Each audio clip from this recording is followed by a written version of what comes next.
Dahil sa matinding init ng panahon, suspendido ngayon, araw ng Lunes ang face-to-face classes sa ilang lugar sa bansa.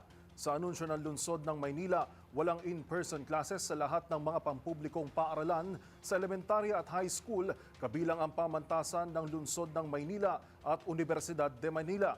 Pati na rin sa Quezon City na otomatikong nagsususpinde ng face-to-face classes tuwing umaabot sa 40 degrees Celsius ang heat index. Wala rin munang face-to-face classes sa lahat ng antas ng mga pampublikong paaralan sa Las Piñas at sa lahat ng public at private schools sa Pasay City. Tanging ang panghapong klase naman ng kinder hanggang senior high school sa mga pampublikong paaralan ng suspendido sa Caloocan City.